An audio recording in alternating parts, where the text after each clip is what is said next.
Constitution by the Constituent Assembly has been host to some very important occasions like rollout of GST, one tax, one nation, a finest example of cooperative federalism in our parliamentary democracy. There were 3 joint sittings of both the houses of the parliament for resolving the deadlocks under the Article 108, that is the Dowry Prohibition Bill 1959, the Banking Service Commission Repeal Bill 1978, Prevention of Terrorism Bill 2002. You all know that Lok Sabha and Rajya Sabha were sitting in this building since 13th May 1952. Along with all my fellow members of the parliament and other stakeholders of this parliament, I am very happy and enthusiastic about the functions of the 2 houses of the parliament henceforth from the new building, which is the symbol of new and emerging Bharat, paving the way for the developed nation as envisaged by Prime Minister by 2047. At the end, I would like to say that our journey so far is marked by excellent achievements, memorable experience, difficult challenges, remarkable milestones. As we go ahead, let us learn from our previous experiences so far and reaffirm our commitment to our historic democratic values and tirelessly work for the betterment of the person last in the queue. Jai Hind. बहुत बहुत धन्यवाद मान्यवर।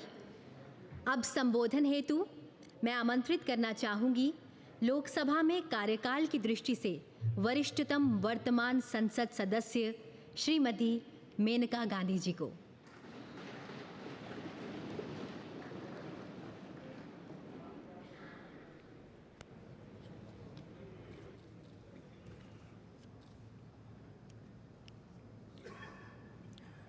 Honorable Vice President, Chairman of the Rajya Sabha, Honorable Speaker, Honorable Prime Minister, Ministers, and esteemed colleagues of this distinguished House.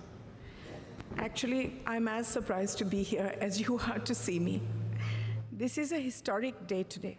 I'm proud to be part of this historical moment when a government under the leadership of Prime Minister Shri Narendra Modi ji has undertaken to repair the deep-rooted asymmetry and to give an equal share in India's future to all of us women. I'm grateful for the honor you have given me of speaking about my years in Parliament.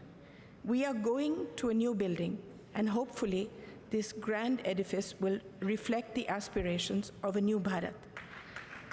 Today, I have been entrusted with the responsibility of addressing this esteemed assembly as the most senior parliamentarian in the Lok Sabha. I entered Parliament at the age of 32, 9 years after the death of my husband. My debut was as Minister for Environment. Today, 35 years later, I have spent most of my adult life in this institution, and I have seen 7 prime ministers and the shaping of grand history. It has been an arduous, rocky road. I had several terms as an independent member and finally joined the Bharatiya Janata Party under Shri Atal Bihari Vajpayeeji's leadership in 2004. Since then, I have remained a proud member of the BJP as well of this august House. Being a member of Parliament is an immense responsibility, as it entails safeguarding the trust of lakhs of voters who elect us to be their voice. You are given power, but this power must always be used for their good. The job demands unwavering commitment, moral rectitude, and courage. Basically, it demands great love for your country and infinite kindness towards all. Each one of us gets this opportunity to make a difference, provided we sublimate our own ambitions and see ourselves only as vessels or bridges or protectors of all the beings that need us, the last person in India who believes himself forgotten. People who cannot navigate for themselves and appoint us as their helmsmen. I have tried to make the most of every minute to bring about change wherever I am, whether as Environment Minister, when many institutions and laws that safeguard us were passed, as Social Justice Minister, setting up Alimco, which now looks after all the disabled in the country, Childline, which was regarded internationally as the best institution for looking after street children, stopping child labor in the carpet industry. You can change things wherever you are. For instance, in the opposition as a BJP member, as chairperson of the often ignored Assurances Committee, we changed the way people were experimented on by pharmaceutical companies. They were not paid or even asked before becoming guinea pigs. This was changed by us. During Atalji's time, we brought in the vital red and green dot on foods, allowing people to know whether they were eating vegetarian, non-vegetarian food. We repaired an institutional deception by food companies.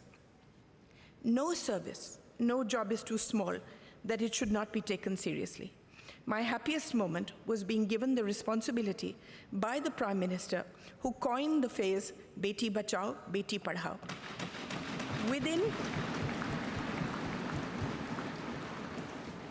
Within 2 years, we changed the thought of the country, the entire thought of the country, and the statistics show that it is a lasting change. From 130 women per 1,000, a shameful statistic, it rose to 950. Crores of girls were saved. Not only that, it is now seen as a shame and a crime to do away with girl children, whether in the womb or newly born.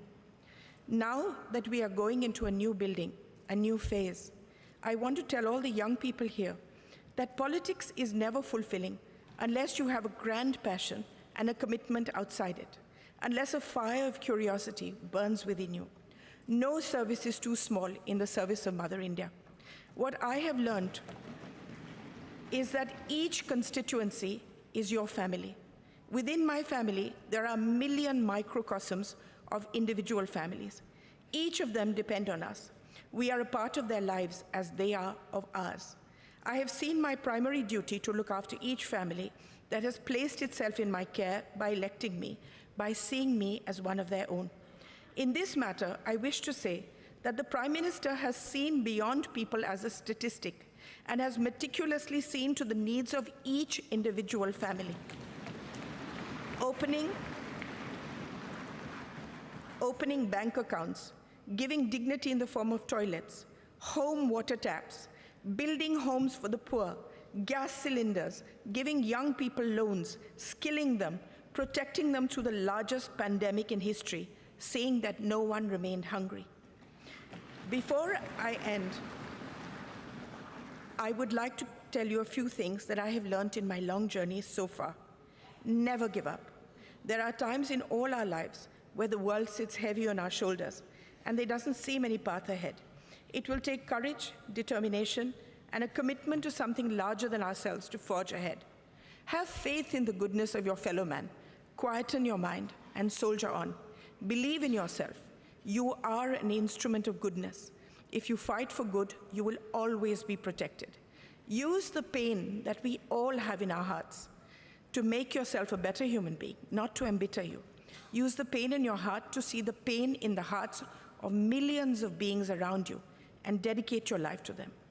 I want to speak to all the women here. The world is still an unequal place, and we as women need to be the greatest champions of and for each other. We need to support and protect each other, especially young women across the social spectrum who lead a marginalized existence so that they have the ability to forge their own destinies. There is no greater power in the world than the power of empathy and kindness.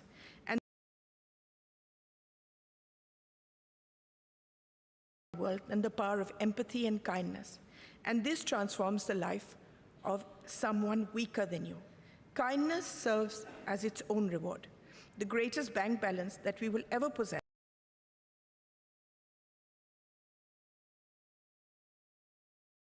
That is the only legacy that will remain. My faith in God is unwavering. I see Him in everyone and everything. I see everything as sacred. I leave you with one thought. We are all part of one divine thread, and we are all connected, closer than we can imagine.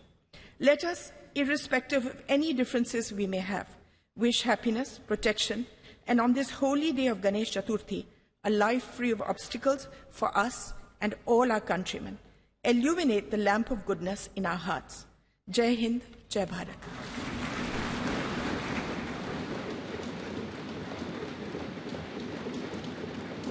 बहुत बहुत धन्यवाद ma'am. आपने बिल्कुल सही कहा, ये वो देश है जहां बेटियां आगे बढ़ती हैं। ये वो देश है जहां परंपराओं के साए में आधुनिकता पनपती है। ये वो देश है वसुधैव कुटुंबकम, जिसका नारा है विश्वगुरु भारत, ये देश हमारा है। अब मेरा सादर अनुरोध लोकसभा में सबसे बड़े विपक्षी दल के नेता श्री अधीर रंजन चौधरी जी से कि वे अपना संबोधन प्रस्तुत करें। Honorable Prime Minister of India, Parliamentary Affairs Minister of both the houses, opposition leaders, Kharge ji, all my senior leaders and distinguished, esteemed colleagues of both Lok Sabha and Rajya Sabha. Having seized this opportunity without making any compunction, without mincing any word, I must state that I feel elevated and elated of having been stood in this podium, which had witnessed a caravan of historical episodes and numerous momentous events in the midst of the galaxy of luminaries who had rigged up their brain and burned the midnight oil to frame the Constitution of India in this august house, which is called at the time Constituent Assembly. So we are proud of all of them, numbering 389 members, including 296 from British India and 93 from princely states. In this house also, in this house, in the year 1947, 22nd January, the objectives resolution, numbering 8, was passed, was adopted, which was proposed by Jawaharlal Nehru ji also, which had inspired the shaping of our constitution in subsequent stages also. So now, in this august house, all of us are well experienced and known the journey, the odyssey of our constitution. From colonial past to independent India, we have observed the transition of the destiny of this great country named after India. It is astonishing to note that those 389 members intensively discussed among them for 2 years, 11 months, and 19 days, and produced the largest constitution of the world, led by Baba Saheb Ambedkar, the father of Indian Constitution. We have been gifted with 395 articles. Also, 22 parts and 8 schedules. So naturally, the house, which is called Central Hall, it is a historic hall. It will not be known by simply its architectural splendor, but its illustrious legacy. Now I come to the point that our ability to attain developed nation status by 2047 hinges on the active involvement of our citizens and the unwavering dedication of their representatives. The groundwork laid in the formative years of our nationhood and also the subsequent years has empowered us significantly. However, we are confronted with intricate challenges that require immediate attention and resolution as we progress towards this objective. I don't have any idea of what is called and how a country to be recognized as developed country by any designation. I don't have any idea of any global consensus is existed or not, because when we see other developed countries, among the various key determinants, one determinant is always followed, that is Human Development Index. And insofar as Human Development Index, India has been lagging behind, and we are ranked 131 out of 189 countries. At present, disconcerting reports reveal that the top 10% of India's population controls a staggering 77% of nation's total wealth. In 2017, a staggering 73% of wealth generated has reportedly gravitated towards the wealthiest 1%, while staggering 670 million Indians constituting the poorest half of the population saw their wealth increase by a mere 1%. This stark disparity presents a crucial challenge in ensuring that millions of people living below the poverty line have access to fundamental necessities like food, shelter, and healthcare, a prerequisite for advancing towards developed nation status. While India boasts of a sizable youth population, high unemployment rates pose a significant hurdle to leveraging this demographic advantage. Addressing this challenge is paramount, necessitating a concerted focus on job creation and the encouragement of entrepreneurship. It is essential to enable India's youthful population to contribute substantially to the country's economic growth and development. Despite India being the world's fifth largest economy, our per capita GDP falls far behind that of developed nations. Tackling this economic growth challenge requires pro-growth government policies, maintaining low inflation, reducing interest rates, alleviating unemployment, fostering a skilled workforce, bolstering purchasing power, stimulating demand, and enhancing the healthcare and education sector. India must prioritize the development of a globally competitive, labor-intensive manufacturing sector capable of generating significant employment opportunities. In sum, addressing the pressing issue of high youth unemployment is a pivotal step for India's march toward developed nation status by 2047. I am impatient. I do not want to wait till 2047. Why not before 2047? To realize the vision of becoming developed nation, India must pursue a growth trajectory that is both comprehensive and sustainable. Economic growth must be all-inclusive, benefiting every citizen. An overarching focus on human development, encompassing access to healthcare, education, and essential services must be implemented holistically. The challenge of transforming India into a developed nation by 2047 are substantial, encompassing poverty, infrastructure deficit, and environmental sustainability. By implementing a holistic strategy that encompasses infrastructure development, attraction of investment, enhancement of education, promotion of innovation, social welfare, environmental conservation, paying emphasis on manufacturing and integration of technology, India can pave the way for its emergence as a developed nation. It is only with unwavering determination, collective commitment, that the country can realize this visionary goal and unlock its potential on the global stage.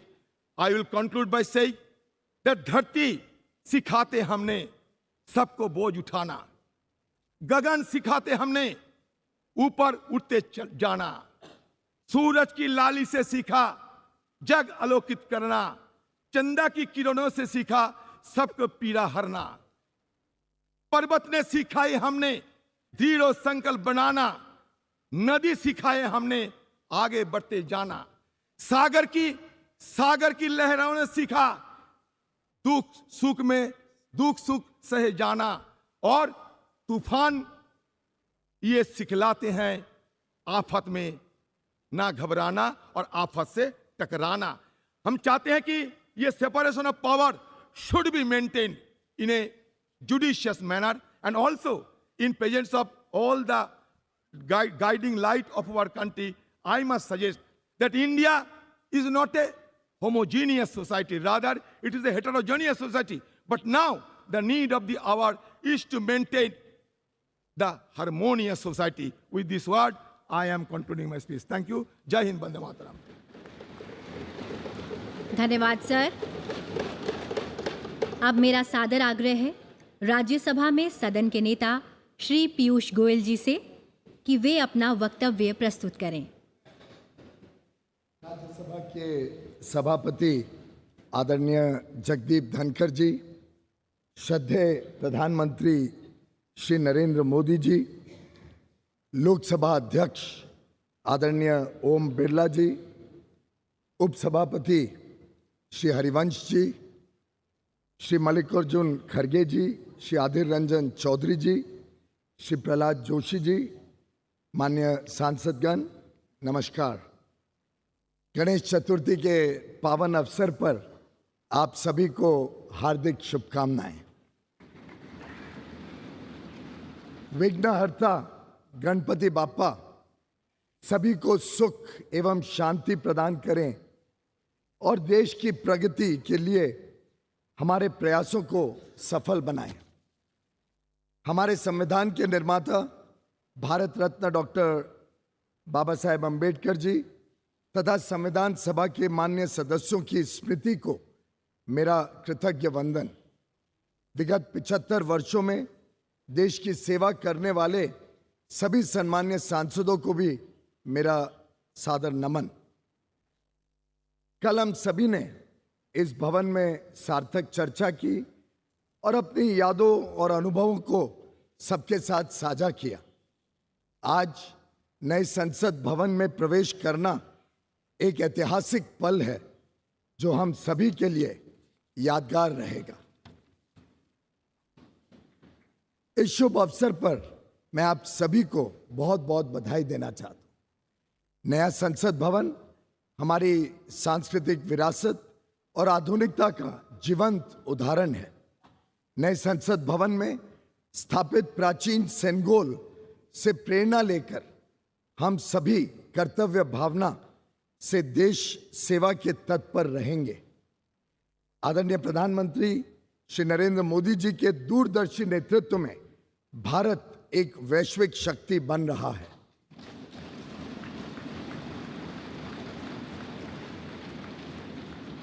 नया संसद भवन अपने विशाल और सुंदर स्वरूप में एक नए विश्वास से भरे आत्मनिर्भर भारत का पहचान बनेगा। पार्लियामेंट हमेशा से एकता का प्रतीक रहा है। यह हमारे संविधान के मूल्यों की सुरक्षा करता है जो विभिन्न भाषाओं, संस्कृतियों और परंपराओं के बावजूद हमें एक राष्ट्र के रूप में बांधने का काम करता है। यहाँ अनुभव का ज्ञान और युवाओं की ऊर्जा मिलकर 140 करोड़ देशवासियों के उज्जवल भविष्य को आकार देने का काम करते रहेगी। और मैं समझता हूं आज का दिन एक सकारात्मक सोच के साथ आगे बढ़ने का है। कई सारे विषय रहे, आज़ादी के बाद कई सारे चुनौतियां रहीं। शायद कई सारी चुनौतियां समय पे अगर समाधान कर दिया होता तो और जल्दी 2047 के पहले भी देश विकसित बन जाता।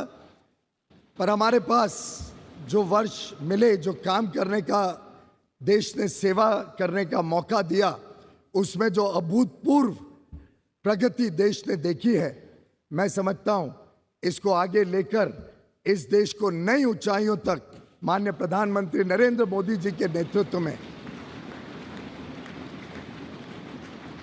हम सब मिलकर काम करेंगे। लक्ष्य बड़ा है, राह कठिन है, पर मुझे पूरा विश्वास है संसद में जो जनप्रतिनिधि बैठेंगे वे अपने दायित्वों का पूर्ण निष्ठा से निर्वहन करेंगे और अमृत काल में एक समृद्ध, सशक्त और विकसित भारत के सृजन का आधार बनेंगे। बहुत बहुत धन्यवाद। भारत माता की जय। सादर धन्यवाद सर। अब मेरा सादर अनुरोध राज्यसभा में नेता प्रतिपक्ष श्री मल्लिकार्जुन खड़गे जी से कि वे अपना संबोधन प्रस्तुत करें।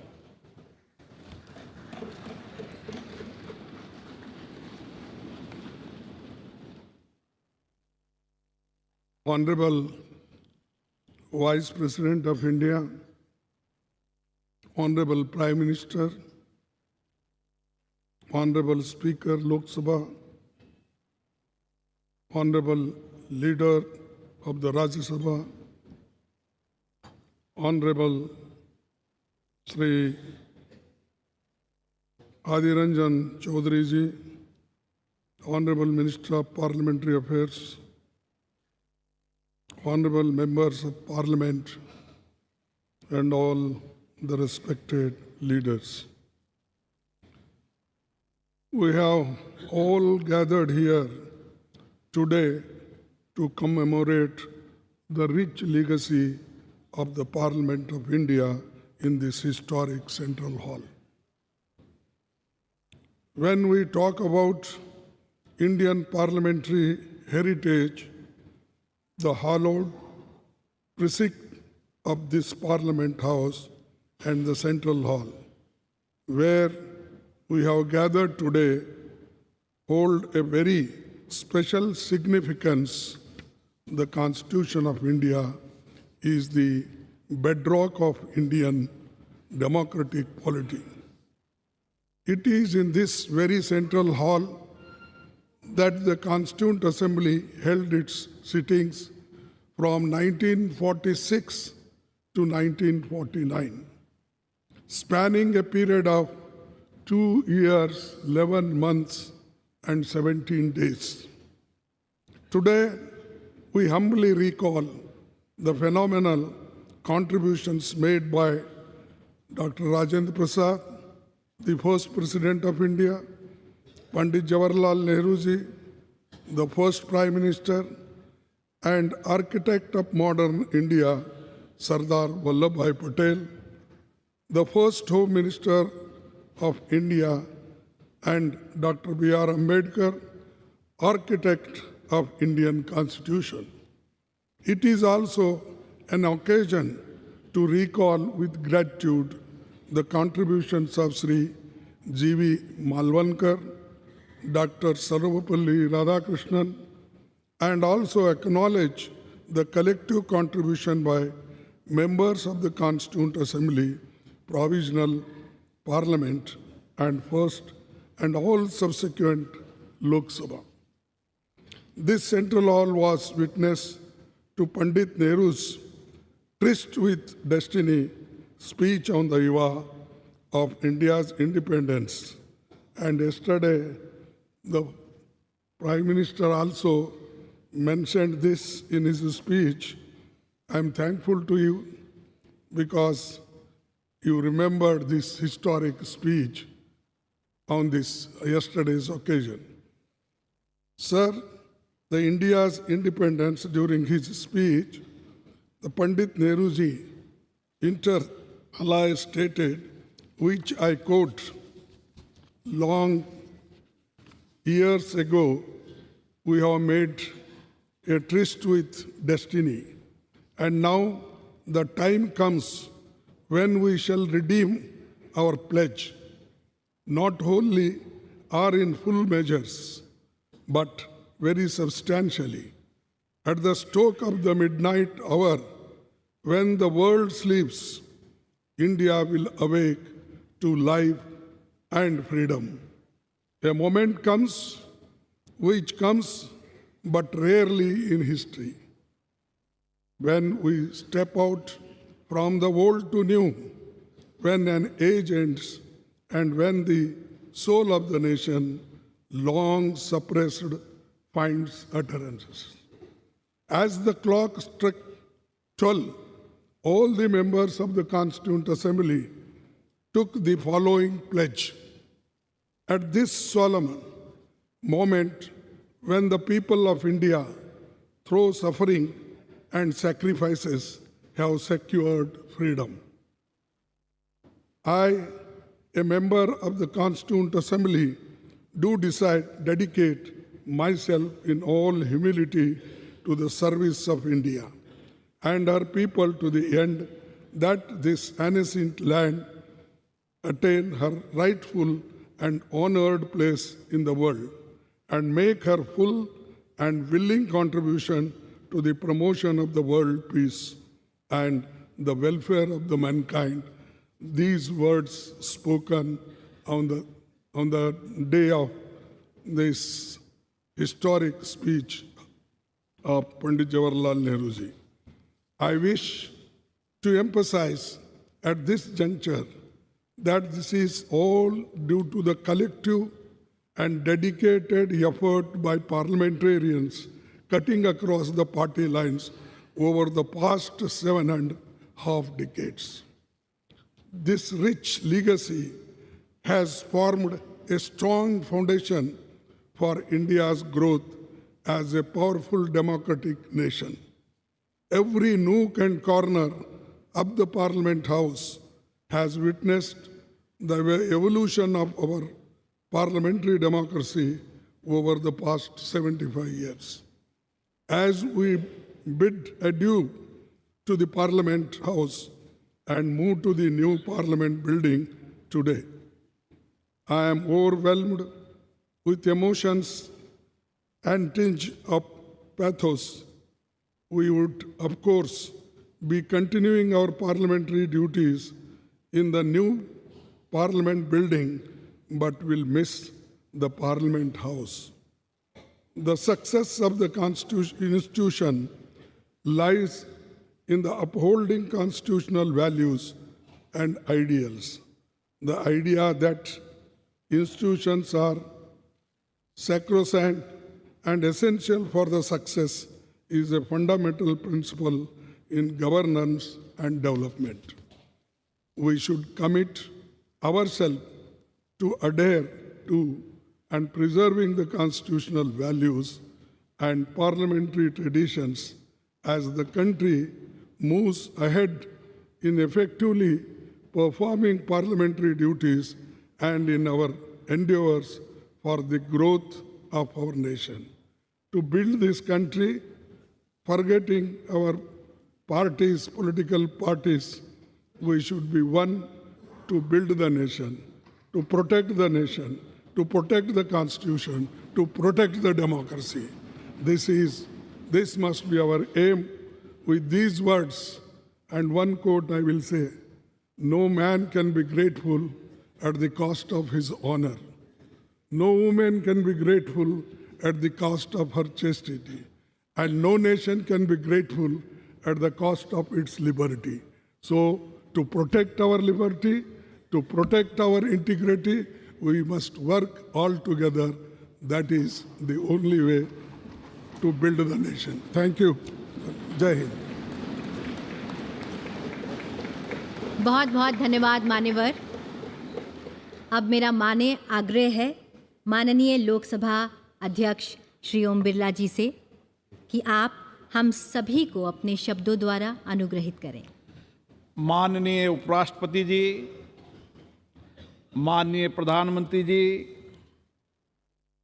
राज्यसभा में सदन के नेता, संसदीय कार्य मंत्री जी, प्रतिपक्ष के नेता, लोकसभा में सबसे बड़े दल के नेता, सभी माननीय मंत्रीगण, सभी माननीय संसद सदस्यगण, आज संसद भवन के इस ऐतिहासिक कक्ष में जो हमारी देश की आज़ादी का साक्षी रहा, जो संविधान निर्माण का साक्षी रहा, जिसमें अनेक परिवर्तन एवं ऐतिहासिक निर्णय हुए, इसी केंद्रीय कक्ष में माननीय राष्ट्रपति जी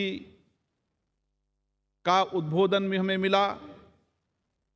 विश्व के कई राष्ट्र अध्यक्षों ने यहाँ संबोधन करते हुए हमारे लोकतंत्र के प्रति आस्था व्यक्त की और आज इस केंद्रीय कक्ष से हम सब लोग नए संसद भवन की ओर प्रवेश कर रहे हैं।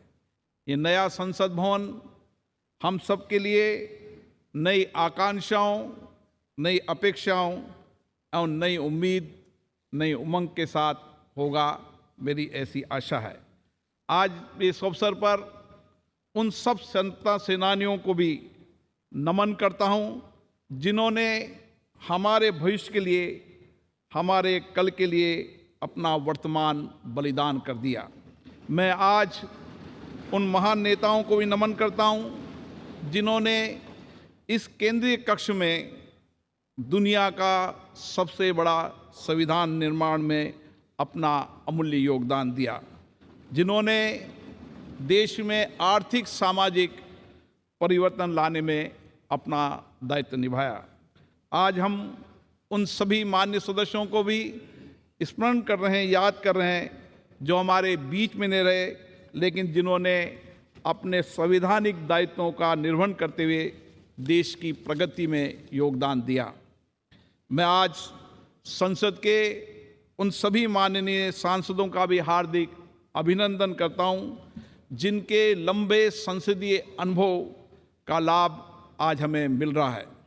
ये संसद भवन अनेक ऐतिहासिक घटनाओं, निर्णयों और परिवर्तनकारी कानूनों के निर्माण का साक्षी रहा है।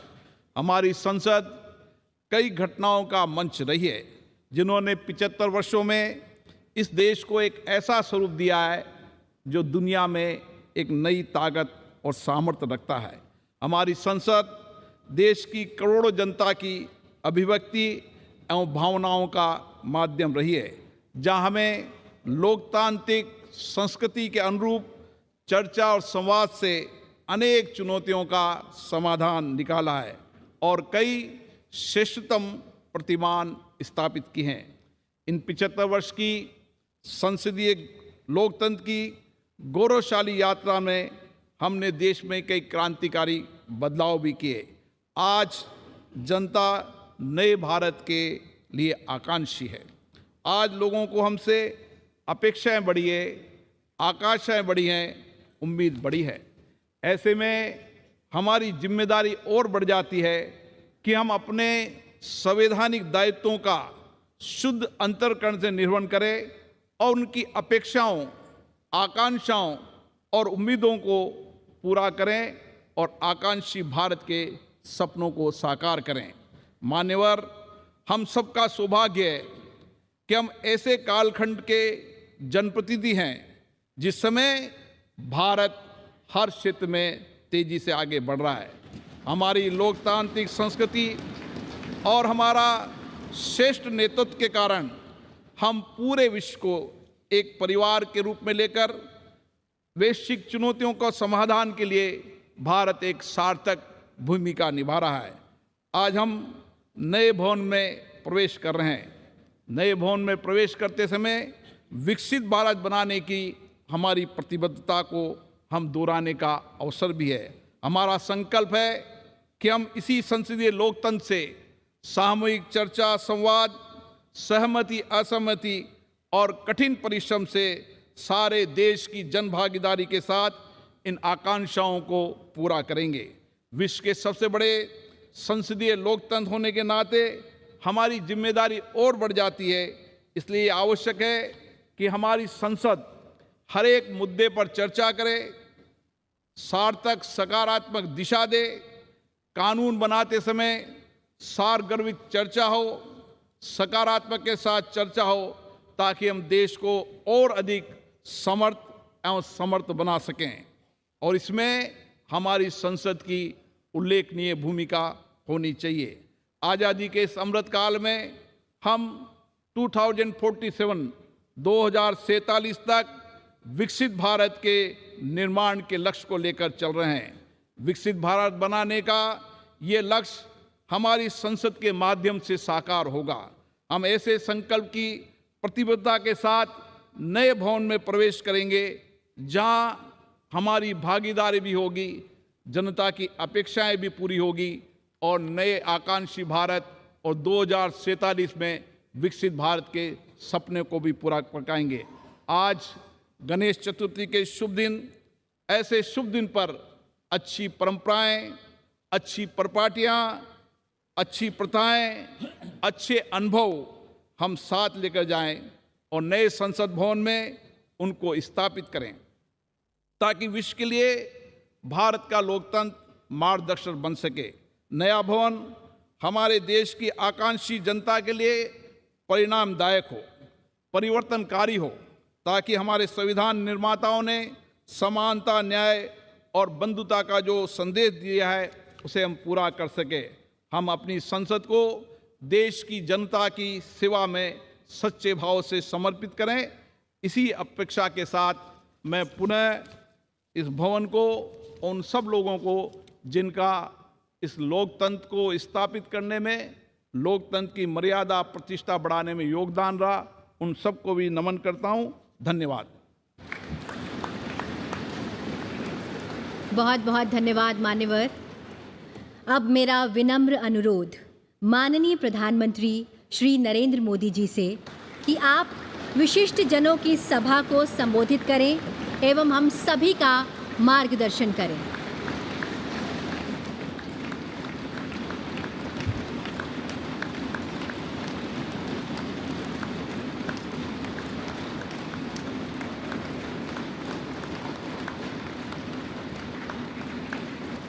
आदरणीय उपराष्ट्रपति जी, आदरणीय स्पीकर महोदय, मंच पर विराजमान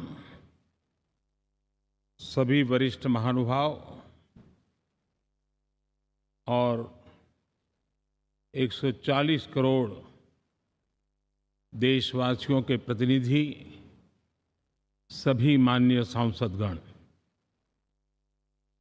आपको और देशवासियों को गणेश चतुर्थी की अनेक अनेक शुभकामनाएं।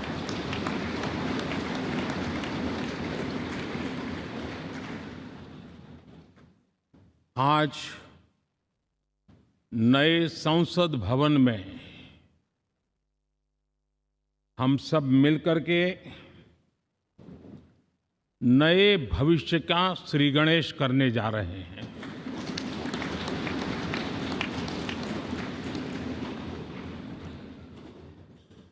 आज हम यहाँ विकसित भारत का संकल्प दोहराना, फिर एक बार संकल्पबद्ध होना और उसको परिपूर्ण करने के लिए जी जान से जुटने के इरादे से नए भवन की तरफ प्रस्थान कर रहे हैं।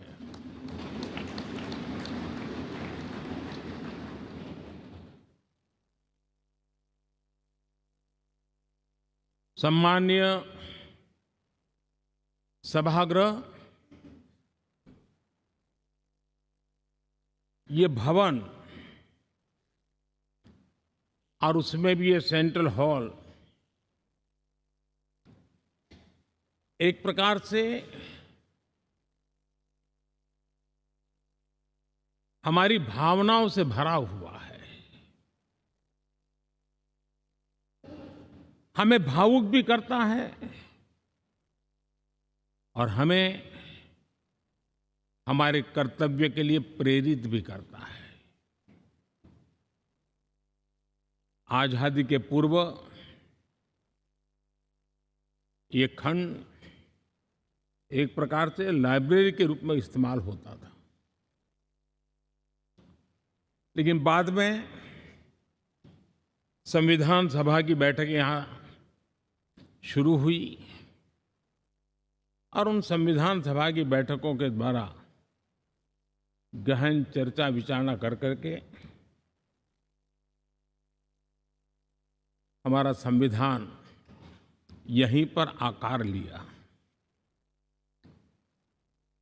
यहीं पर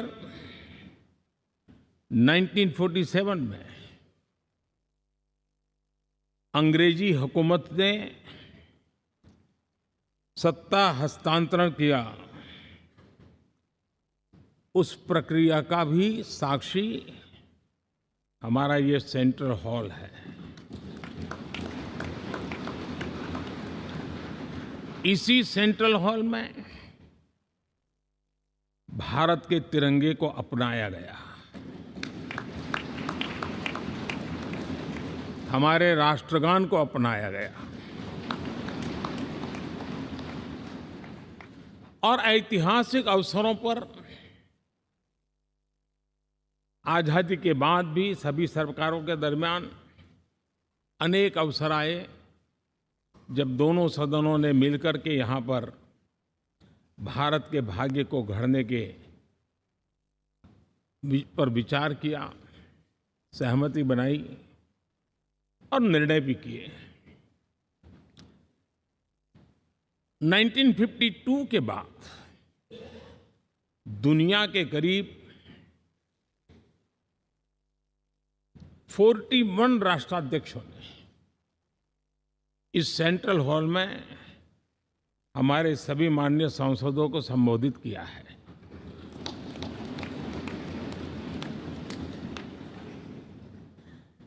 हमारे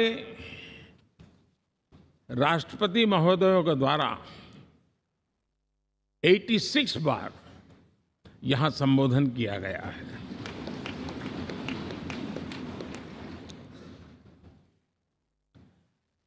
बीते 7 दशकों में जो भी साथी इन जिम्मेवारियों से गुजरे हैं, जिम्मेवारियों को संभाली है, अनेक कानूनों, अनेक संशोधन और अनेक सुधारों का हिस्सा रहे हैं। अभी तक लोकसभा और राज्यसभा ने मिलकर करीब करीब 4000 से अधिक कानून पास किए हैं।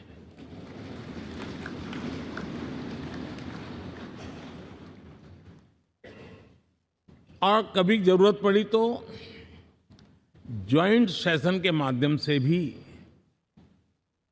कानून पारित करने की दिशा में रणनीति बनानी पड़ी और उसके तहत भी दहेज रोकथाम कानून हो, बैंकिंग सर्विस कमीशन बिल हो, आतंक से लड़ने के लिए कानून हो, ये संयुक्त सत्र में पास किए गए हैं, इसी गृह में पास किए गए। इसी संसद में मुस्लिम बहन बेटियों को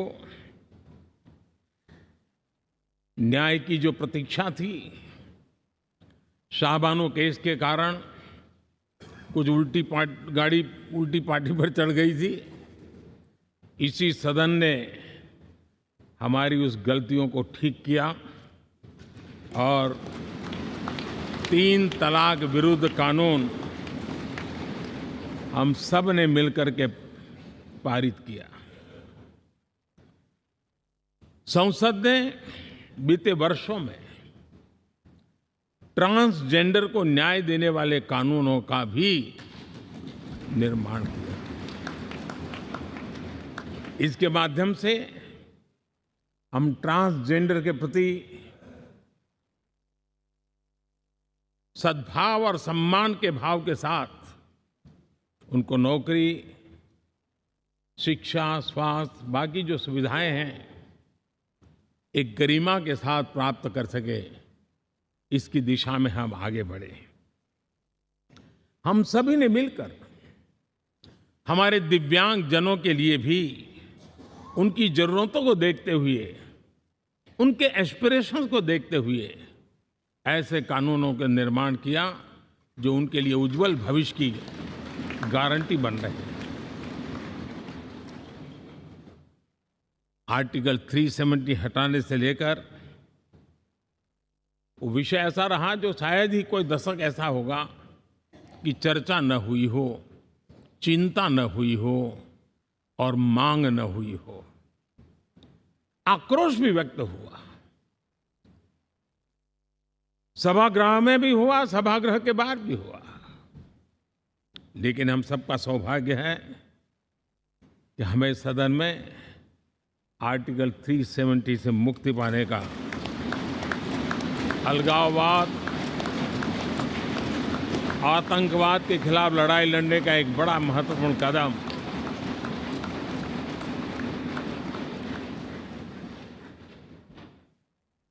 और इस महत्वपूर्ण काम में माननीय सांसदों की, संसद की बहुत बड़ी भूमिका है। जम्मू कश्मीर में इसी सदन में निर्मित हुआ संविधान हमारे पूर्वजों ने दिया हुआ वो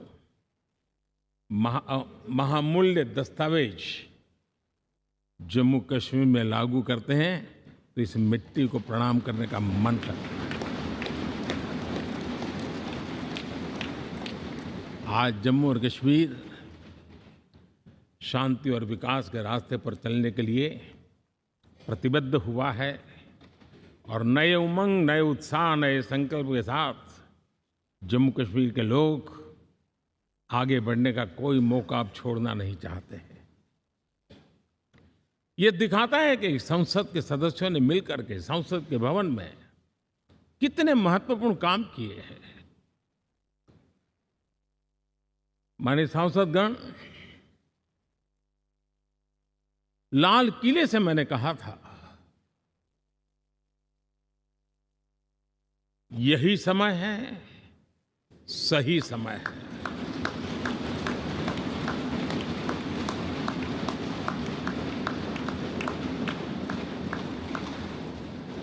एक के बाद एक घटनाओं की तरफ हम नजर करेंगे। हर घटना इस बात का गवाह दे रही है कि आज भारत एक नई चेतना के साथ पुनर्जागृत हो चुका है।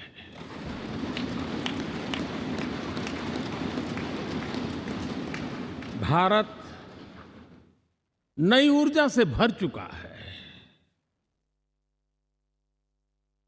और यही चेतना, यही ऊर्जा इस देश के कोटि कोटि जनों के सपनों को संकल्प में परिवर्तित कर सकती है और संकल्प को परिश्रम की पराकाष्ठा कर करके सिद्धि तक पहुंचा सकती है। ये हम देख सकते हैं।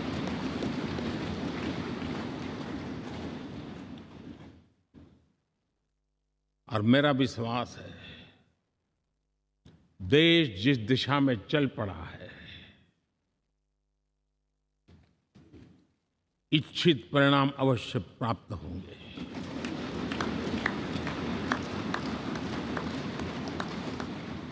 हम गति जितनी तेज करेंगे, परिणाम उतने जल्दी मिलेंगे।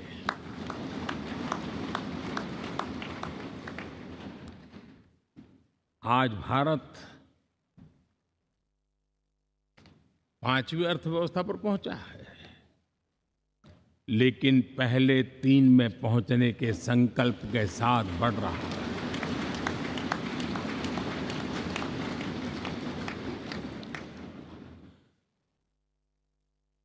और मैं जिस स्थान पर बैठा हूं, जो जानकारियां प्राप्त होती है उसके आधार पर विश्व के गणमान्य लोगों से बातचीत करता हूं, उसके आधार पर मैं बड़े विश्वास से कह रहा हूं, हम में से कुछ लोगों की निराशा हो सकती है, लेकिन दुनिया आश्वस्त है कि भारत टॉप 3 में पहुंच के रहेगा।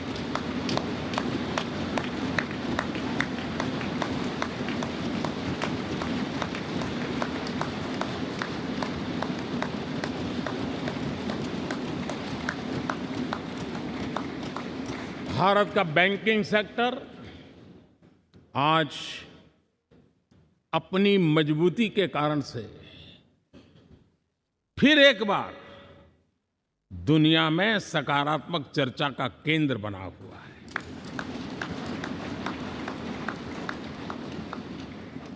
भारत का गवर्नेंस का मॉडल, यूपीआई, डिजिटल स्टैक, मैं इस G20 में देख रहा था, मैंने बाली में भी देखा। टेक्नोलॉजी की दुनिया को लेकर के भारत का नौजवान जिस प्रकार से आगे बढ़ रहा है, पूरे विश्व के लिए कौतुक भी है, आकर्षण भी है और स्वीकृति भी है।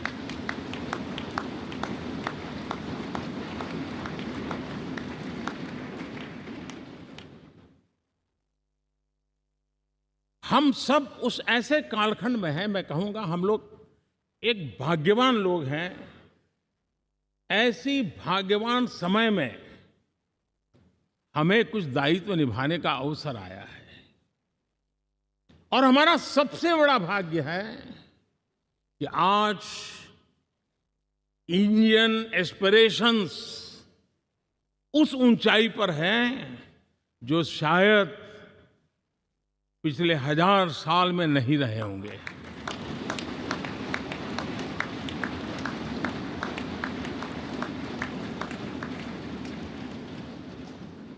गुलामी के जंजीरों ने उसके एस्पिरेशंस को दबोच के रखा था।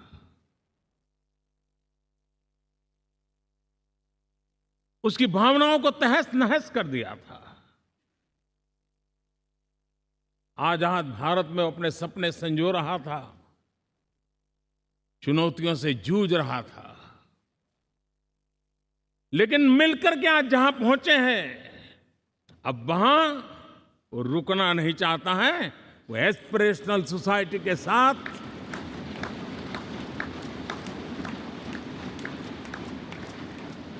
नए लक्ष्य गढ़ना चाहता है।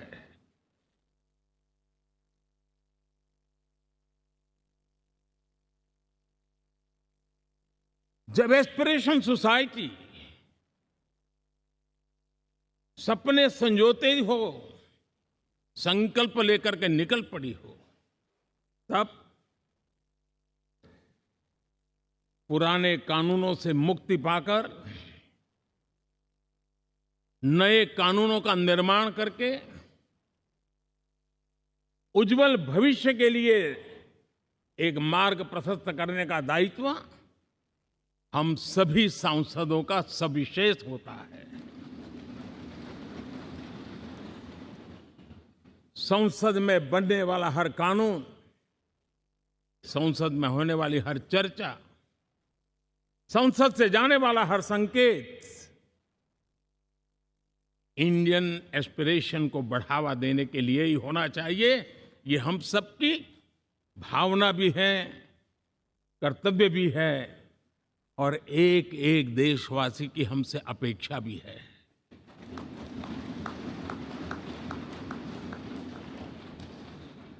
हम जो भी रिफॉर्म करें, उसके मूल में इंडियन एस्पिरेशन सबसे सर्वोच्च पद पर होना चाहिए, प्राथमिकता पर होना चाहिए।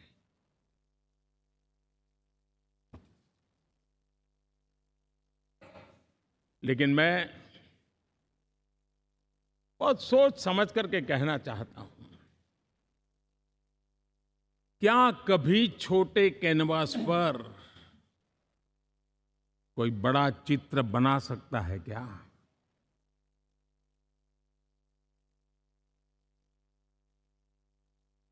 जैसे छोटे कैनवास पर बड़ा चित्र नहीं बन सकता, वैसे हम भी अगर हमारे सोचने के कैनवास को बड़ा नहीं कर सकते, तो भव्य भारत का चित्र भी हम नहीं अंकित कर सकते।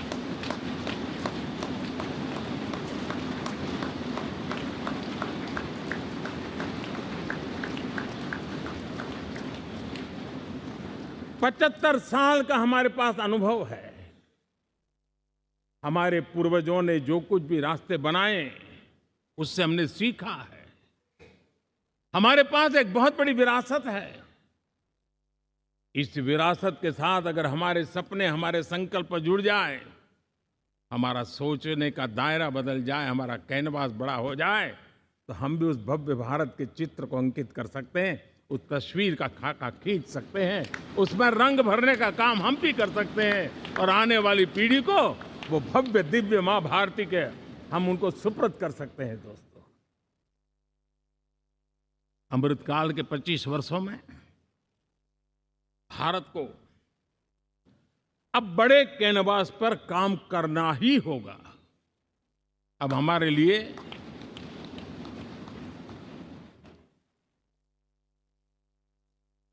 छोटी छोटी चीजों में उलझना, वो वक्त चला गया है। हमें आत्मनिर्भर भारत बनाने के लक्ष्य को सबसे पहले परिपूर्ण करना चाहिए। और हमसे शुरुआत होती है, हर नागरिक से शुरुआत होती है।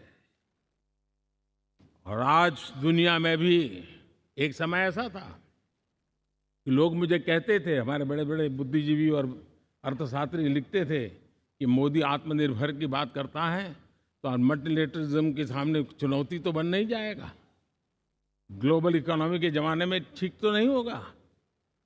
लेकिन 5 साल के भीतर भीतर देखा, दुनिया भारत के आत्मनिर्भर मॉडल की चर्चा करने लग गई है।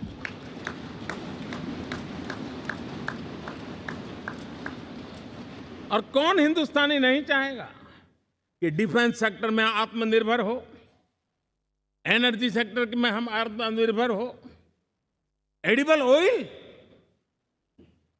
क्या इस देश को आत्मनिर्भर नहीं होना चाहिए? कृषि प्रधान देश हम कहते हैं, खाने का तेल क्या देश बाहर से लाएगा? बहुत समय की मांग है कि हमें आत्मनिर्भर भारत को संकल्प को पूरा करना, ये हम सबका दायित्व है। उसमें दल आड़े नहीं आते हैं, सिर्फ दिल चाहिए, देश के लिए चाहिए।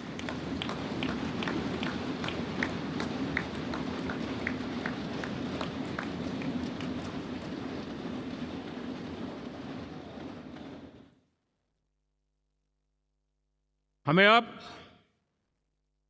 मैन्युफैक्चरिंग सेक्टर में दुनिया में सर्वश्रेष्ठ बनने की दिशा में ही कदम रखने होंगे।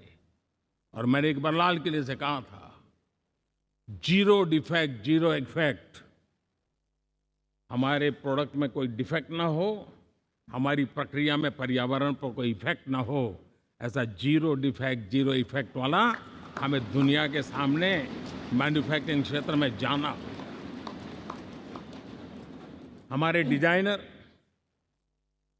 हमारे यहाँ निर्माण हो रही डिजाइन्स, हमारे सॉफ्टवेयर, हमारे एग्रीकल्चर प्रोडक्ट्स, हमारे हस्तशिल्प, हर क्षेत्र में अब हमें वैश्विक मापदंडों को पार करने के इरादे से ही चलना चाहिए, तब जाकर के विश्व के अंदर हम अपना झंडा फहरा सकते हैं। मेरे गांव में मेरा सबसे अच्छा माल हो, इतनी बात नहीं चलेगी। मेरे राज्य में मेरा सबसे अच्छा प्रोडक्ट नहीं चलेगा, मेरे देश में मेरा सबसे अच्छा प्रोडक्ट नहीं चलेगा, दुनिया में मेरा प्रोडक्ट सबसे अच्छा होगा, ये भाव मुझे पैदा होगा।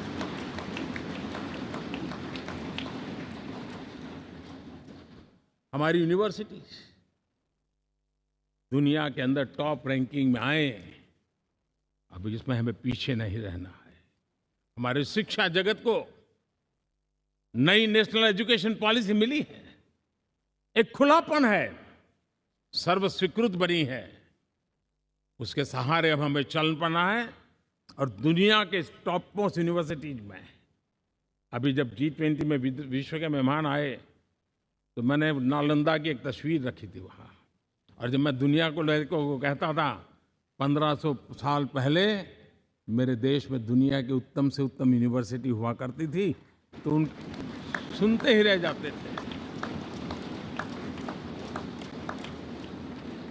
लेकिन हमें उसे प्रेरणा लेनी है, पर प्राप्त तो अभी करके रहना है, ये हमारा संकल्प होना चाहिए।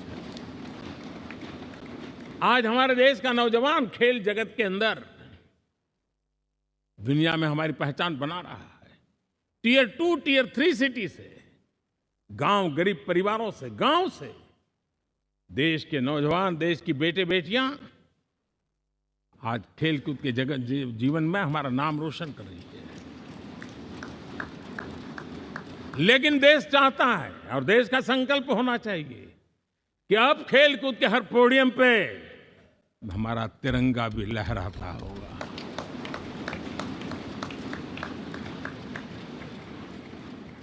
हमें अब पूरा हमारा दिमाग क्वालिटी पर फोकस करना ही होगा, ताकि हम विश्व की आशा अपेक्षाओं के अनुकूल और भारत के सामान्य मानव के जीवन में भी क्वालिटी ऑफ लाइफ के प्रति जो एस्पिरेशन बढ़ा है, उसको हम एड्रेस कर पाए। और जैसे मैंने कहा कि हम भाग्यवान हैं कि हम उस समय काम कर रहे हैं जब समाज अपने आप एक एस्पिरेशनल सोसाइटी है। हमारा और भी एक भाग्य है कि हम उस समय हैं जब हिंदुस्तान युवा देश है। हम दुनिया में सबसे ज्यादा जन आबादी वाला तो देश बने ही हैं, लेकिन सबसे बड़ी आबादी, उसमें भी सबसे युवा, ये पहली बार हुआ है।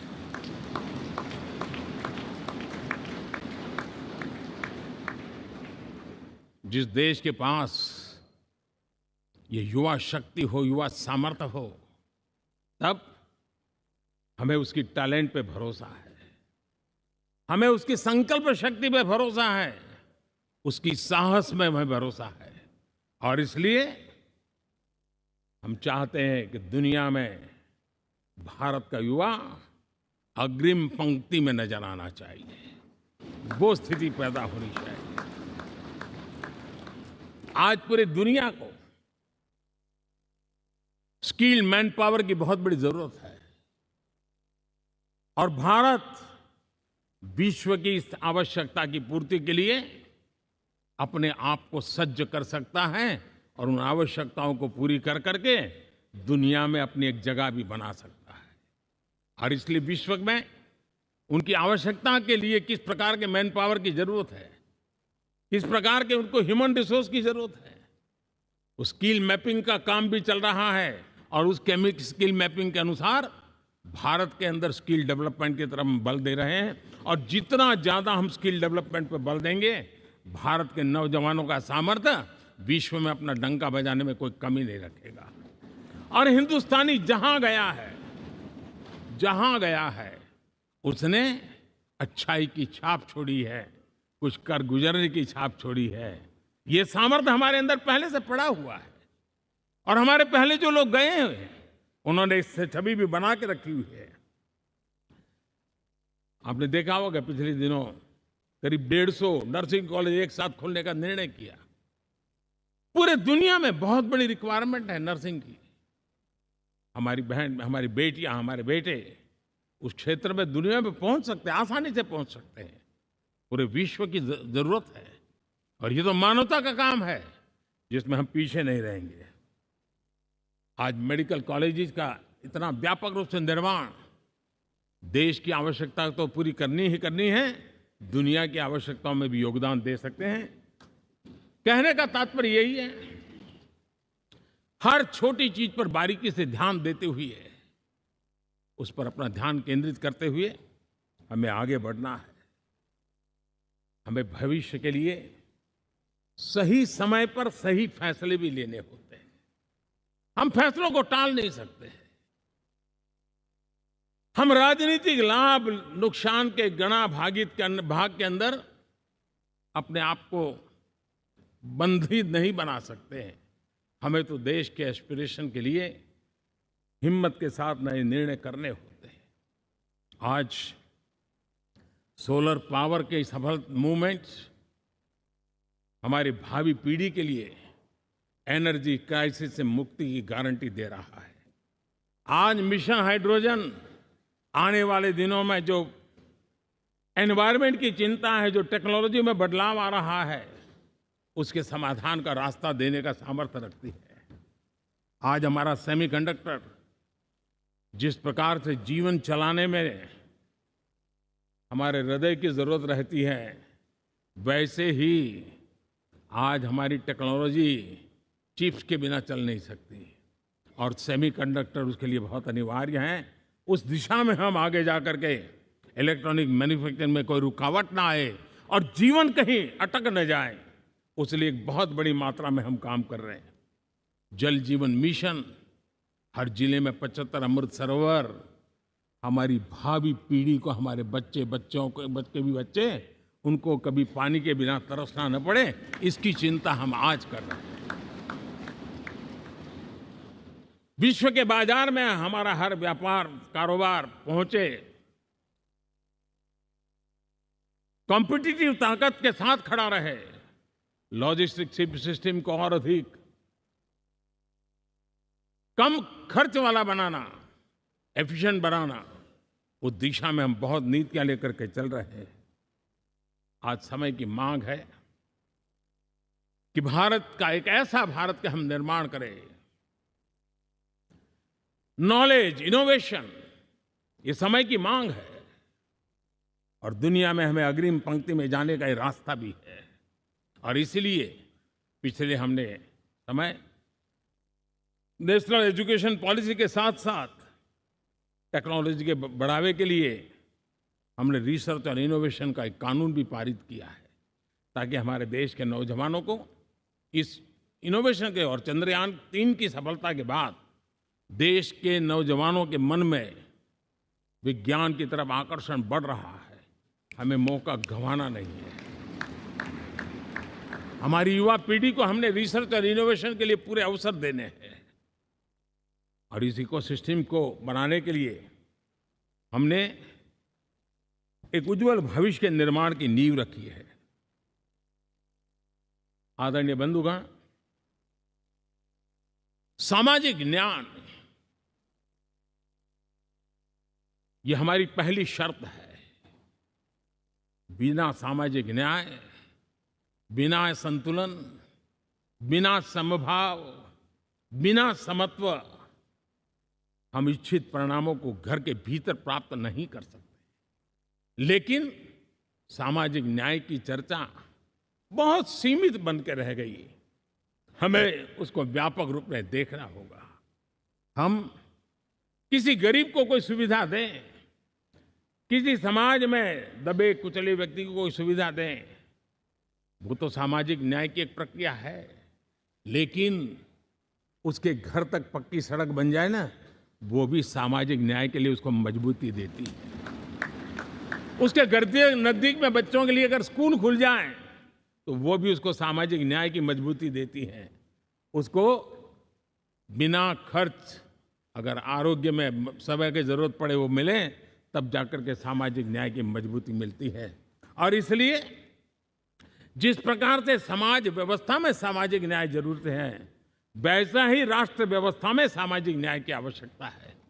अब देश का कोई हिस्सा पीछे रह जाए, अविकसित रह जाए, ये भी सामाजिक न्याय के खिलाफ है। दुर्भाग्य से देश का पूर्वी इलाका, भारत का पूर्वी भाग जो समृद्धि से भरा हुआ है, लेकिन वहां के नौजवानों को रोजगार के लिए दूसरे इलाके में जाना पड़ रहा है। ये स्थिति हमें बदलनी है। हमारे देश के उस पूर्वी भाग को, इलाका को समृद्ध बना करके सामाजिक न्याय की मजबूती भी हमने देनी है। असंतुलित विकास, शरीर कितना भी स्वस्थ क्यों न हो, लेकिन एक उंगली को भी अगर लकवा मार गया है तो शरीर स्वस्थ नहीं माना जाता है। भारत कितना ही समृद्ध हो, लेकिन कोई अंग उसका दुर्बल रह जाए तो भारत समृद्धि में पीछे है, मानना पड़ेगा। और इसलिए हम सर्वांगीण विकास के पक्ष में, सामाजिक न्याय की उस ऊंचाई को प्राप्त करने के पक्ष में, दिशा में हमें आगे बढ़ना है। चाहे पूर्वी भारत हो, चाहे नॉर्थ ईस्ट हो, हमें उन चीजों को प्राप्त करना। और उसी लिए जो रणनीति कितनी सफल हुई है, 100 एस्पिरेशनल डिस्ट्रिक्ट पर विशेष काम किया, नौजवान अफसरों को लगाया गया, एक स्ट्रेटेजी बनाई गई। आज दुनिया उस मॉडल की चर्चा कर रही है और आज 100 डिस्ट्रिक्ट देश के कोने कोने में जो पीछे माने जाते थे, उसको बोझ मान लिया गया था। आज स्थिति ये बनी है कि वो 100 डिस्ट्रिक्ट अपने अपने राज्य में लीड कर रहे हैं, राज्य की एवरेज से भी ऊपर जा रहे हैं। और इस सफलता को देख करके, सामाजिक न्याय की इस भावना को मजबूत करते हुए 100 डिस्ट्रिक्ट में से आगे बढ़ करके अब जमीनी स्तर पर ले जाने के लिए 500 ब्लॉक तक उनको एस्पिरेशनल डिस्ट्रिक्ट ब्लॉक के नाते आइडेंटिफाई करके उसको मजबूती करने देने का काम चल रहा है। और मुझे विश्वास है ये एस्पिरेशनल ब्लॉक्स हैं, वो एक विकास का नया मॉडल बनने वाले हैं। वो एक प्रकार से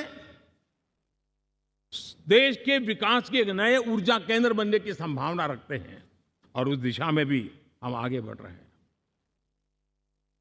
माननीय सांसदगण, आज विश्व की नजर भारत पर है। शीत युद्ध के समय हमारी पहचान कूटनिरपेक्ष देश के रूप में रही। उस समय की जो जरूरत थी, उसके जो लाभ होने थे, उस समय से हम गुजरे हैं।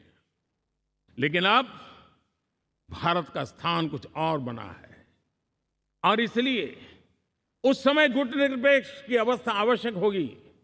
आज हम उस नीति को लेकर के चल रहे हैं, जिस नीति को अगर हमें पहचानना है तो विश्व मित्र के रूप में हम आगे बढ़ रहे हैं। हम दुनिया से मित्रता कर रहे हैं, दुनिया हमारे में मित्र खोज रही है। ये शायद विश्व में एक भारत ने और दूरी नहीं, हो सके उतनी निकटता, उस रास्ते पर चल करके भी हम अपने विश्व मित्र के रूप में भाव आज सफलतापूर्वक आगे बढ़ा रहे हैं। और मुझे लगता है कि इसका लाभ आज भारत को हो रहा है। भारत आज दुनिया के लिए एक स्टेबल सप्लाई चेन के रूप में उभर रहा है और आज विश्व की ये जरूरत है और उस आवश्यकता की पूर्ति करने का काम G20 में भारत ग्लोबल साउथ के आवाज बनकर के उभरा है। ये बीज G20 समिट में जो बीज बोया गया है, मेरे देशवासी आने वाले समय देखेंगे कि वो ऐसा वटवृक्ष बनने वाला है, ऐसा वटवृक्ष बनने वाला है, विश्वास का ऐसा वटवृक्ष बनने वाला है जिसकी साया में आने वाली पीढ़ियां सदियों तक एक गर्व के साथ अपना सीना तान करके खड़ी रहेगी। ये मुझे विश्वास है।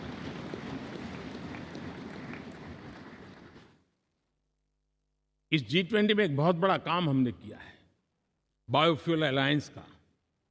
हम विश्व के नेतृत्व करते रहे, दिशा दे रहे हैं और विश्व को बायोफ्यूल अलायंस में दुनिया के सभी देश देखते ही देखते उसकी सदस्यता ले रहे थे और एक बहुत बड़ा आंदोलन खड़ा होने जा रहा है और जिसका नेतृत्व ये हमारा भारत कर रहा है।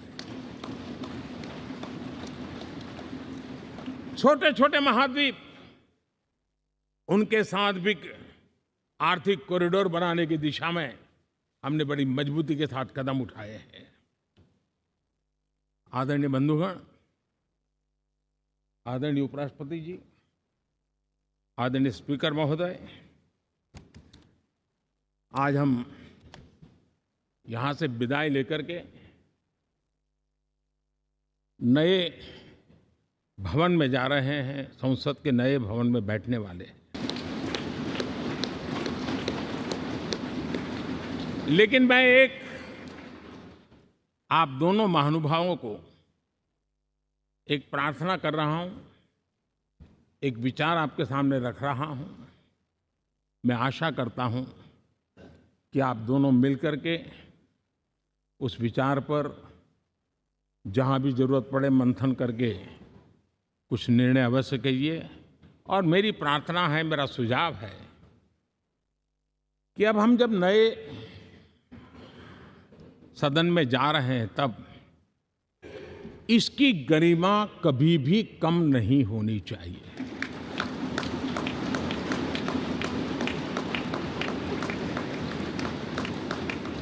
इसे सिर्फ पुरानी पार्लियामेंट कहकर के छोड़ दें, ऐसा नहीं होना चाहिए। और इसलिए मेरी प्रार्थना है कि भविष्य में अगर आप सहमति दे दोनों महानुभाव, तो इसको संविधान सदन के रूप में जाना जाए।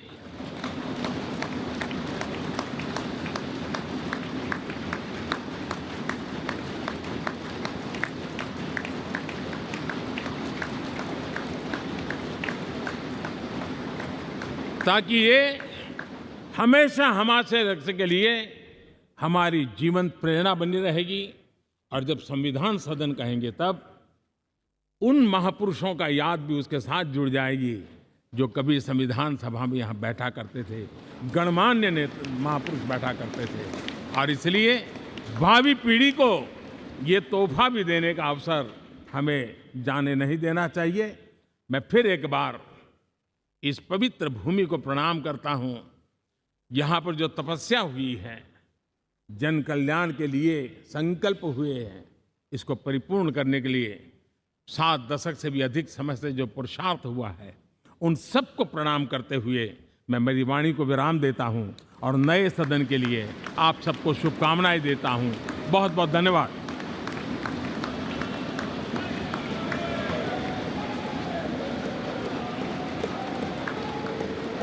बहुत राज्यसभा सभापति श्री जगदीप धनखड़ जी से कि आप हम सभी का मार्ग प्रशस्त करें।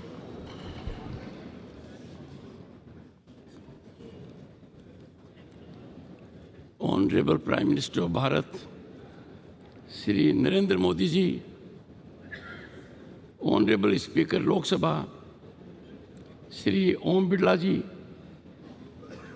Shri Prahlad Joshi ji, Union Minister of Parliamentary Affairs, Shri Piyush Goyal ji, Leader of House, Rajya Sabha, Honorable Ministers, Shri Adhir Ranjan Chowdhury, Leader of Opposition in Lok Sabha, Shri Mallikarjun Kharge ji, Leader of Opposition, Rajya Sabha, Honorable Deputy Chairman, Rajya Sabha, and Honorable Members of Parliament.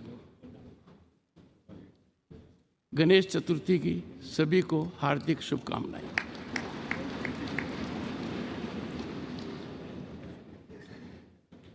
माननीय प्रधानमंत्री जी ने अचानक homework दे दिया और प्रधानमंत्री जी के बाद बोलना अपने आप में बहुत बड़ी चुनौती है।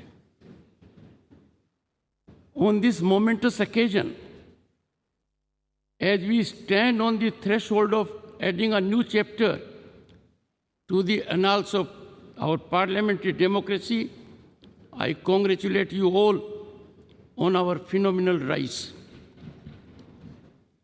We all are indeed privileged to be witnessing this history in the making as we bid adieu to this magnificent parliament building which houses both the chambers of our parliament and this imposing central hall, and move to the new one.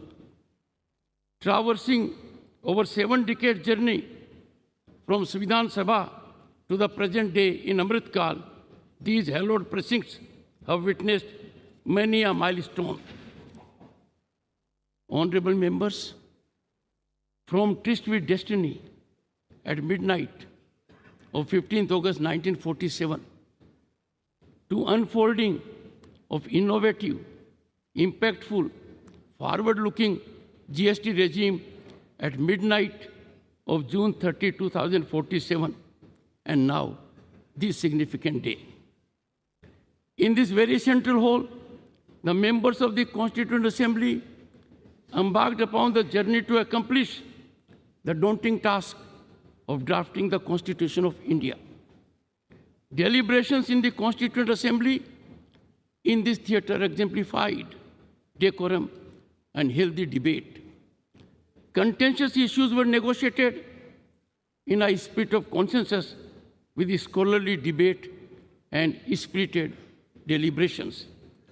Honorable members, we all need to emulate the exemplary conduct of our founding fathers. The new building of Parliament,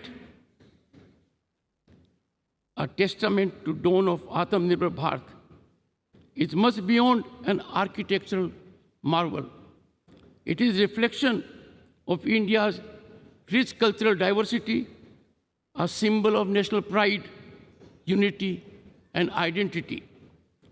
Impactfully organized G20 resulted in demonstration of India's global power. The new building of Parliament, Bharat Mandapam and Yasho Bhumi are the most recent infrastructure masterpieces competing with the best in the world. These iconic venues are set to play a pivotal role in shaping India's tomorrow. Honorable members, the world now realizes that our nation is on the rise as never before, and this rise is unstoppable. Bharat is defining global discourse, shaping their outcome, and has emerged as significant player among the Committee of Nations. Bharat is dominating as an agenda setter for global peace, climate transition, and economic development on par with other leading players. In this encouraging scenario, generating hope and optimism all around, I find it a befitting occasion to congratulate Prime Minister Narendra Modi for his sagacious approach, people-centric vision, missionary zeal, and exemplary execution. Salute and appreciate contribution of the people in all walks of life and our bureaucracy that is enjoined with execution of policies. Honorable members, time has come to give up once and for all the premise of justifying transgression of conduct and outrageous disregard of rules in the temples of democracy by making reference to past instances. As we march into the new parliament building, we must enhance cooperation and consensual approach. Time for us to bid farewell to confrontational stance and resolve to ever keep national interest uppermost. Honorable members, it is time, right time, to bury the strategy of weaponizing disturbance and disruption in parliamentary functioning, as these are antithetical to democratic values and can never have sanction of our people who are our ultimate masters. I would like to quote Dr. B.R. Ambedkar, who in his final speech in the Constituent Assembly stated, I quote, "If we wish to maintain democracy, not merely in form, but also in fact, what must we do?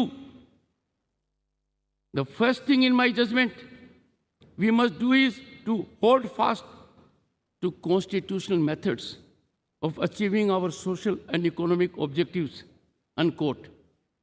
Let us heed his clarion call. On this decisive moment, as we are witnessing the transformation of Bharat, appreciations to Prime Minister Narendra Modi's vision and sagacity for fructifying tryst with modernity. We had tryst with destiny in 1947. We are lucky and fortunate by efforts of the Prime Minister that we are having today tryst with modernity for over 1 billion hearts. His role in this monumental task of shaping the destiny of 1/6 of humanity would forever be etched in history. Honorable members, this historic walk to the new building of Parliament in Amrit Kal be the march to Bharat at 2047 as developed nation. Let us in togetherness make the new chambers of the Parliament the sanctum sanctorum of our temple of democracy. Jai Hind.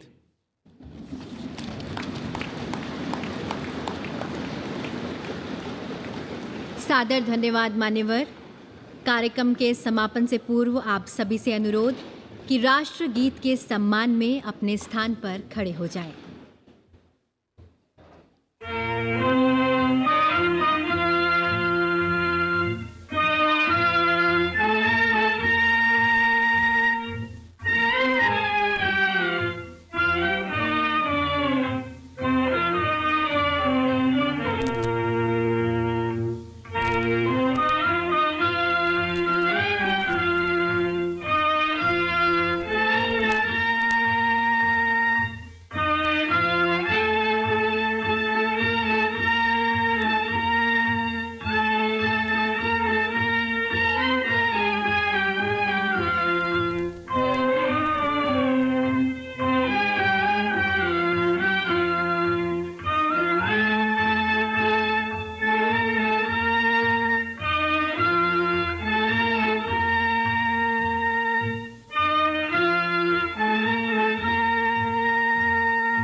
आज़ादी के अमृत काल में आइए नई ऊर्जा के साथ, नई चेतना के साथ अब कदम बढ़ाएं नव निर्माण की ओर। गणपति गजानन का आशीर्वाद लें, प्रस्थान करें संसद के नए भवन की ओर, जो भव्य है, विशाल है, आत्मनिर्भर भारत का प्रतिबिंब है, नए भारत का जीवंत स्वरूप है, जहां नूतन है और पुरातन भी, जहां कारीगरी है और तकनीक भी।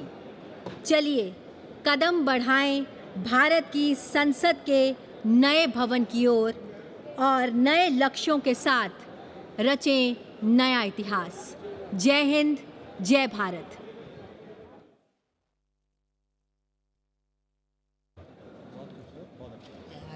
Send a hello to me on WhatsApp. I don't have a number.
तो अब वो पल जब नई उमंग, नए उत्साह, नई दृष्टि के साथ संसद भवन की नई इमारत की तरफ रुख किया जाएगा और इतिहास के पन्नों में दर्ज होती हुई ये भवन, जिसे अब संविधान सदन के रूप में जाना जाएगा, इसे संरक्षित रूप में रखा जाएगा और अब एक समृद्ध इतिहास के रूप में दर्ज ये इमारत एक नए दृष्टि, एक नई सोच, सशक्त और आत्मनिर्भर भारत का जो विजन है, इसकी जो सोच है, 2047 तक विकसित राष्ट्र बनाने के एक सपने के साथ, इस संकल्प के साथ पुराने संसद भवन को अलविदा कहते हुए अब नए भवन की तरफ हम रवाना हो रहे हैं, चल रहे हैं। बिल्कुल अग्रसर हो चले हैं नए संकल्पों, नई उम्मीदों, नई आशाओं, नए विश्वास और नए प्रतिमानों को गढ़ने के लिए संसद के नए भवन की ओर माननीय सांसदगण, प्रधानमंत्री, राज्यसभा के सभापति, लोकसभा के अध्यक्ष सभी अब धीरे धीरे प्रस्थान कर रहे हैं उस ओर जहां से वो विकसित भारत की एक नई गाथा लिखेंगे। 2047 तक भारत को विकसित राष्ट्र बनाने का जो संकल्प लिया गया केंद्रीय कक्ष में, उसकी शुरुआत जो है, उसकी यात्रा जो है संसद के नए भवन से होगी। और ये भवन जो आपके सामने 1927 से 2023 तक हिंदुस्तान की गौरव गाथा का प्रतीक रहा।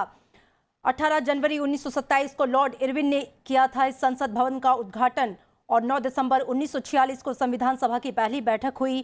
13 मई 1952 को दोनों सदनों की पहली बैठक हुई। लेकिन अब इतिहास के पन्नों में ये तारीखें दर्ज और इसके बाद आगाज एक नई यात्रा का। आधुनिकता उठा हुआ कदम, परंपरा जमा हुआ पैर। और इसके पीछे का जो सूक्ष्म विचार है, उठा हुआ पैर तभी उठ सकता है जब एक पैर जमा हुआ हो। और यही बात प्रधानमंत्री ने आज अपने संबोधन में भी कही। उस जमे पैर का आधार लेकर अगला पैर विकास यात्रा की ओर कदम बढ़ा रहा है। गौर से देखें, परंपरा और आधुनिकता एक दूसरे के पूरक हैं। एक शताब्दियों का ये संघर्ष अनुभव समेटे है तो दूसरा आने वाली अगली शताब्दी की चुनौतियों से टकराने को तैयार है और भविष्य की आशाओं को पूरा करने के लिए तत्पर है। बिल्कुल अमृता, तो संसद का ये भवन जिसे अब संविधान सदन के रूप में जाना जाएगा, इसे संरक्षित रखा जाएगा और अब हम एक नए पल की तरफ आगाज करते हुए, जैसा प्रधानमंत्री नरेंद्र मोदी ने भी अपने संबोधन में आज कहा कि हम सब मिलकर श्री गणेश करने जा रहे हैं। कई भावनाओं से भरा हुआ ये पल है जो हमें भावुक भी कर रहा है और आगे बढ़ने के लिए प्रेरित भी कर रहा है। संसद का ये पुराना भवन कई ऐतिहासिक पलों का गवाह रहा। आज हम विकसित भारत के संकल्प को पूरा करने के लिए नए संकल्प के साथ नए भवन में जा रहे हैं।